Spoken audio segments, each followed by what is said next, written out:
Next integration में function है sine inverse x plus cos inverse x. इसको दो इंटीग्रेशन में चेंज करने की कोई आवश्यकता नहीं है। पहली बात कि हमने अभी तक इनवर्स फंक्शन के इंटीग्रेशन के बारे में कुछ नहीं सीखा है, तो इसके स्थान पर हम लोग इनवर्स फंक्शन में सूत्र होता है कि यदि sine inverse x plus cos inverse x हो तो उसका उत्तर बन जाता है पाई बटे दो। इस आधार पर यहाँ पर आ जाएगा पाई बटे दो और डी एक्स। पाई बटे दो कॉन्स्टेंट है, उसको बाहर किया तो अंदर बचेगा सिर्फ वन और डी एक्स। वन का इंटीग्रेशन हमें प्राप्त होगा एक्स, तो ओवरऑल आंसर बनेगा पाई एक्स बटे दो plus constant of integration c. Next question में ऊपर लिखा हुआ है एक्स स्क्वेयर माइनस वन और नीचे है एक्स स्क्वेयर प्लस वन। तो ऊपर नीचे सेम करने के लिए हम इसमें एक जोड़ देते हैं और एक घटा देते हैं। माइनस एक ऑलरेडी था तो माइनस एक और माइनस एक मिलके बना देंगे माइनस दो, और बटे में चाह रहा है एक्स स्क्वेयर प्लस एक डी एक्स। अब इसके दो पार्ट बनाते हैं, पहले तो इनका भाग करते हैं। इनका भाग करेंगे तो हमें प्राप्त होगा एक, और इसके दो इंटीग्रेशन यहीं से लेते हैं बना डी एक्स। फिर ये वाला पद माइनस इसमें दो कांस्टेंट इंटीग्रेशन से बाहर, और दूसरा पद बन जाएगा एक बटे में एक प्लस एक्स स्क्वेयर और डी एक्स। वन का इंटीग्रेशन एक्स के सापेक्ष एक्स माइनस दो कांस्टेंट बाहर, और दूसरे का इंटीग्रेशन बन जाएगा tan inverse x plus constant of integration C, और यही आपका फाइनल आंसर होगा। नेक्स्ट क्वेश्चन में जो हमारे पास फंक्शन है वो है टेन स्क्वायर एक्स, जिसका सीधा इंटीग्रेशन करने का कोई सूत्र हमारे पास नहीं है, तो हम इसके स्थान पे लिखते हैं sec square x minus one, क्योंकि one plus tan square x equal होता है सेक स्क्वायर एक्स। इस सूत्र से हमने इसका मान रख दिया। अब हम लोग सेक स्क्वायर एक्स का इंटीग्रेशन जानते हैं, जो कि हो जाएगा टेन एक्स बीच में माइनस, और वन का इंटीग्रेशन एक्स के सापेक्ष बन जाएगा x plus constant of integration C, और यही आपका फाइनल आंसर होगा। पिछले क्वेश्चन की तरह ही दूसरा क्वेश्चन है हमारे पास कोट स्क्वायर एक्स, जिसके स्थान पर हम लोग फॉर्मूला यूज़ करें तो बन जाएगा cosec square x minus one, क्योंकि one plus cot square x equal होता है कोसेक स्क्वायर एक्स। अब कोसेक स्क्वायर एक्स का इंटीग्रेशन बन जाता है माइनस कोट एक्स, फिर माइनस का निशान और वन का इंटीग्रेशन बन जाता है x plus constant of integration C, आपका फाइनल आंसर। नेक्स्ट क्वेश्चन में जो हमारे पास इंटीग्रेशन है उसको हल करने के लिए हम कर देते हैं हर का परिमेयकरण, और उसके लिए हम वन प्लस एक्स के रूट प्लस रूट एक्स से अंश और हर में गुणा कर देते हैं, जिससे अंश में हमें प्राप्त होगा वन प्लस एक्स का root plus root x into d x upon a plus b, और ए माइनस बी से हमें प्राप्त होगा a square minus b square. Square करने से रूट हट जाएगा, तो नीचे हमने रूट को हटा दिया है, जिसमें x से x कैंसिल होकर नीचे बचेगा एक, और उस एक को लिखने की ज़रूरत नहीं है। अब हमारे पास यहाँ पर दो फंक्शन बच रहे हैं, तो हम यहाँ पर दो इंटीग्रेशन बना लेते हैं। पहला है वन प्लस एक्स का रूट, या रूट का मतलब घात एक बटे दो इंटीग्रेशन और डी एक्स, फिर प्लस का निशान रूट एक्स इंटीग्रेशन एक्स की पावर एक बटे दो और डी एक्स। पूर्व में मैंने आपको बताया था कि एक्स ए एक्स और ए एक्स प्लस बी ऑलमोस्ट एक जैसे ही होंगे, तो यहाँ पर ए एक्स प्लस बी वाला फॉर्म बन रहा है। x का गुणांक एक है, इसलिए किसी से भाग लगाने की भी आवश्यकता नहीं पड़ेगी, तो ये x के जैसे ही काम करेगा। तो हमें यहाँ पर वास्तव में x की पावर n का सूत्र लगाना है, तो इससे हमारा सूत्र उत्तर बन जाएगा वन प्लस एक्स की पावर एक बटे दो प्लस एक बटे में एक बटे दो प्लस एक। इसी प्रकार रूट एक्स में बन जाएगा x की पावर एक बटे दो प्लस एक बटे में एक बटे दो प्लस एक प्लस कांस्टेंट ऑफ इंटीग्रेशन सी, जिसको यदि हल करके लिखा जाए तो बन जाएगा दो बटे तीन वन प्लस एक्स की पावर तीन बटे दो बटे तीन और एक्स की पावर तीन बटे दो plus constant of integration C, और यही इस क्वेश्चन का फाइनल आंसर होगा। नेक्स्ट क्वेश्चन में जो हमारे पास इंटीग्रेशन है हम उसको दो पार्ट में बांट लेते हैं। तो पहला पार्ट बन जाएगा टेन स्क्वायर एक्स और डी एक्स, दूसरा part minus cot square x और डी एक्स, और ये दोनों ही क्वेश्चन हम लोगों ने हल कर लिए अलग अलग। तो हम लोग टेन स्क्वायर एक्स के स्थान पे लिख देते हैं sec square x minus one, और कोट स्क्वायर एक्स के स्थान पे लिख देते हैं cosec square x minus one, जिनका इंटीग्रेशन करते हैं। पहले इसके जो दो पार्ट है उनका इंटीग्रेशन बन जाएगा 10x माइनस एक्स, फिर बीच में माइनस कोसेक स्क्वायर एक्स का इंटीग्रेशन माइनस कोट एक्स और एक का integration x plus constant of integration c। दोनों कोष्टक खोलें तो x से x कैंसिल हो जाएगा, शेष बच जाएगा 10x plus coat x plus constant of integration c। Next question में इंटीग्रेशन में है साइन एक्स बटे में 1 प्लस साइन एक्स। इसको हल करने के लिए हम इसके अंश और हर में 1 माइनस साइन एक्स का मल्टीप्लाई करते हैं। तो अंश में बनेगा sine x into 1 minus sine x, बटे में है a प्लस बी और a माइनस बी, जिनका गुणा बन जाएगा a square minus b square, ये इंटीग्रेशन और dx। नेक्स्ट स्टेप में 1 माइनस साइन स्क्वायर थीटा का फॉर्मूला लगाते हैं कोस स्क्वायर थीटा और इसका अंदर मल्टीप्लाई कर देते हैं, तो बन जाएगा sine x minus sine square x और बटे में बन जाएगा cos square x integration dx। अब इसके दो पार्ट करते हैं जिससे हमें उत्तर प्राप्त होगा साइन एक्स बटे कोस स्क्वायर एक्स से हमें प्राप्त हो जाएगा सेक एक्स इंटू में 10x इंटीग्रेशन dx माइनस और इनका भाग लगा दें तो हमें प्राप्त होगा tan स्क्वायर x dx। इसको आगे हल करने के लिए पहले हम इसका सूत्र लगाते हैं क्योंकि इसका कोई सीधा इंटीग्रेशन हमें ज्ञात नहीं है।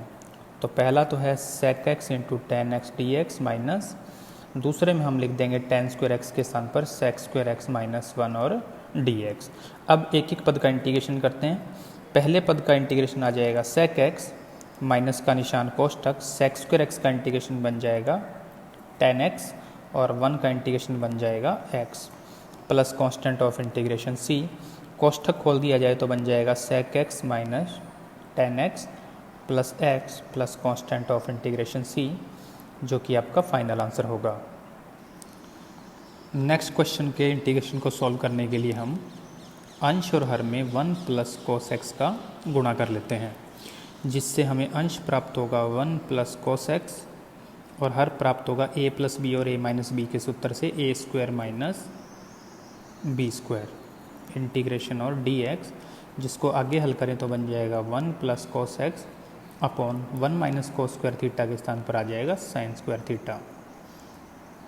अब इसके दो पार्ट बना लेते हैं, जिससे 1 अपॉन साइन स्क्वायर तो बन जाएगा कोसेक स्क्वायर एक्स प्लस, और यदि इनको अलग अलग करें तो बन जाएगा कोसेक एक्स इंटू में कोट एक्स, और हमें इसी का ही इंटीग्रेशन करना है, जिसमें कोसेक स्क्वायर एक्स का इंटीग्रेशन बन जाएगा माइनस कोट एक्स और कोसेक इंटू कोट का बन जाएगा minus cosec x plus constant of integration c। Final answer. हमारे नेक्स्ट इंटीग्रेशन में हमारे पास 4 फंक्शन हैं, जिसको हम चाहें तो सीधा भी इंटीग्रेशन हो सकता है। पहले एक है और एक का यदि x के सापेक्ष हम इंटीग्रेशन करें तो उत्तर प्राप्त होगा x। दूसरा है 1 अपॉन 1 प्लस एक्स स्क्वायर, जिसका इंटीग्रेशन सूत्र से प्राप्त होता है tan इनवर्स x। इसमें 3 कांस्टेंट, इसको बाहर कर दें तो शेष बचेगा 1 बटे में x स्क्वायर माइनस 1 का रूट, जिसका इंटीग्रेशन बन जाएगा सेक इनवर्स x, और ये a की पावर x के जैसा है तो इसका इंटीग्रेशन बनेगा a की पावर x और बटे में log a plus constant of integration c, और यही इस क्वेश्चन का फाइनल आंसर भी बन जाएगा। नेक्स्ट इंटीग्रेशन को सॉल्व करने के लिए हम कोट एक्स का अंदर गुणा करते हैं, तो कोट और टेन का गुणा तो हमें प्राप्त हो जाएगा 1 माइनस कोसेक और कोट का गुणा कर देंगे तो बन जाएगा कोसेक एक्स इंटू में कोट एक्स, और हमें इसका इंटीग्रेशन करना है, जिसमें 1 का इंटीग्रेशन तो प्राप्त होगा x माइनस और कोसेक इंटू कोट का इंटीग्रेशन बन जाता है माइनस कोसेक एक्स, तो minus minus plus cosec x plus constant of integration c, और यही आपका फाइनल आंसर होगा।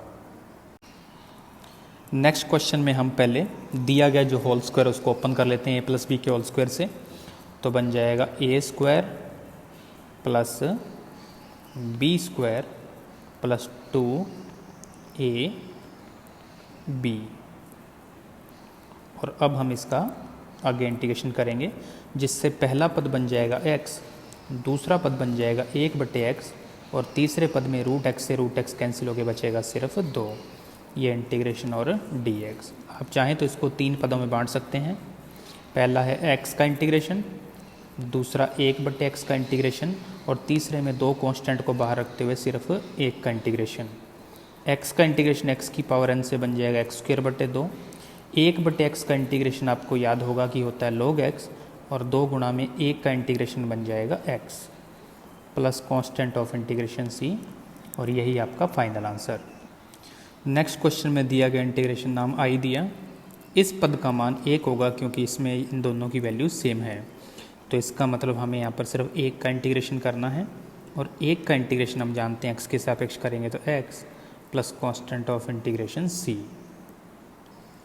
नेक्स्ट क्वेश्चन में हमारे पास है 1 प्लस cos 2x, जिसमें हाफ एंगल का सूत्र लगाएं तो हमें प्राप्त होता है 2 cos²x। तो इस सूत्र का इस्तेमाल करने पर हमारे पास आएगा 2 cos² का रूट और dx, जिसमें cos² तो रूट से बाहर आ जाएगा और जबकि रूट 2 कांस्टेंट होने की वजह से हम बाहर कर देंगे, तो हमारे पास लास्ट स्टेप बचेगा √2 इंटीग्रेशन ऑफ cos x। अब cos x का इंटीग्रेशन हम जानते हैं जो कि बन जाएगा sin x plus constant of integration c, final answer. Next question में हम लोग cos 2x का सूत्र इस्तेमाल करेंगे जो कि होता है cos² माइनस sin²x। इसी सूत्र का इस्तेमाल इसलिए किया क्योंकि इसके बटे में sin² और cos² मौजूद हैं। अब इसके 2 पार्ट कर लेते हैं। पहले इनका भाग करेंगे तो cos² से cos² कैंसिल, बचेगा सिर्फ बटे में sin²x जो कि ऊपर आके बन जाएगा cosec²x। इसी प्रकार से जब इनको करेंगे अलग तो sin² से sin² कैंसिल होकर माइनस का निशान, बटे में बचेगा सिर्फ cos² और cos² को ऊपर लाएंगे तो बन जाएगा sec²x। ये इंटीग्रेशन और dx, दोनों का इंटीग्रेशन करना हम ऑलरेडी जानते हैं सूत्र से। cosec² का इंटीग्रेशन बन जाएगा माइनस cot x और sec² का इंटीग्रेशन बन जाएगा माइनस ऑलरेडी है, ये बन जाएगा tan x plus constant of integration c, जो कि आपका फाइनल आंसर होगा। नेक्स्ट इंटीग्रेशन को हम फिर से सॉल्व करने के लिए इसके 2 पार्ट कर लेते हैं। पहला पार्ट में हमारे पास आ जाएगा 3 कांस्टेंट बाहर और cos x बटे में sin²x और dx। इसी प्रकार दूसरे पार्ट में 4 कांस्टेंट बाहर और 1 बटे में है sin²x और dx, जिसमें 3 और इस पद को यदि हल करेंगे तो हमें प्राप्त होगा